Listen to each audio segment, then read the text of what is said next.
जय जगन्नाथ। आसंतु जानिबा कावड़िया यात्रार रहस्य विषय रे। किए कावड़िया यात्रा आरंभ करथिले और काहेकि आरंभ करथिले आसंतु जानिबा एही भिडियो रे। श्रावण मासर आरंभ हेउ हेउ भारतर प्रत्येक सहररू महादेवंकर लक्ष लक्ष भक्त गेरुआ वस्त्र परिधान करी महादेवंक उपरे जलाभिषेक करबा लागि बाहरी पड़ती। कांधरे बाउंगीटे धरी कलशरे जल नहीं जलाभिषेक करबा परे कावड़िया माने अनेक आनंद और पुण्य लाभ करिथांती।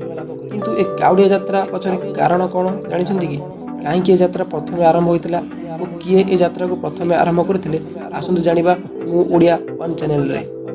पुराण काल रे भगवानकर वर प्राप्ति पाई तांकर भक्त माने वर्ष वर्ष धरी तांकर तपस्या करुथिले। किंतु आजिर कलिजुग रे कावड़िया यात्रा मध्य एक छोट तपस्या भली होइथाय। महादेवंकु निज भक्ति रे प्रसन्न कराबा एते सहज होय नथिबारु कावड़िया माने दूर दूरांतररू बाउंगीरे जल माठियारे नै महादेवंक पाखको चाली चाली जाइथांती। तेबे कावड़िया यात्रार आरंभ पछरे एक कथा रहिछि। किछि शास्त्र अनुसार समुद्र मंथन समय महादेव जेतेबेले हलाहल विष को पान कर देइथिले सेतेबेले तांकर कंठ नील पड़ जाइतिला। एही विषर नकारात्मक शक्ति मुक्ति देवा पई भगवान महादेवंकर अन्य भक्त रावण कावड़िया भाव में जल आनी शिव को अभिषेक कराइथिले, जहा फल महादेव शरीर विषर प्रभाव दूर होइतिला।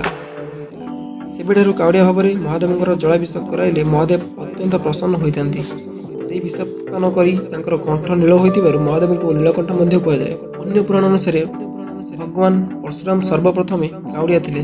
से गड़मुक्तेश्वर जल आनी उत्तर प्रदेश एक प्राचीन शिवलिंग जलाभिषेक कराइथिले।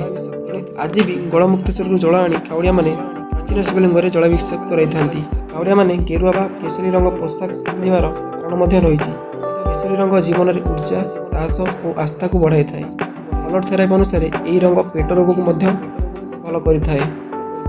कावड़िया मानंग कठिन यात्रा को सुगम करने पाई कावड़िया माने महादेव को स्मरण करी बोलबम डाकरे आगू बढ़ी था।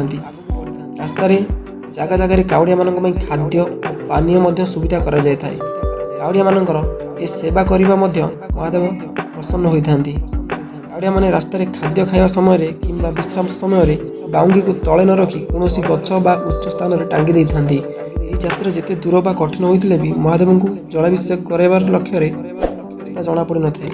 भक्त निजर भगवान को दर्शन करबा लागि जेते व्याकुल होइथाए भगवान भोलाशंकर मध्य निज भक्तर दुख कष्ट दूर करिया पई काई बसिथांती। एवं श्रावण मास को समस्त देवी देवता मानकर विश्राम समय माना जाइथाए।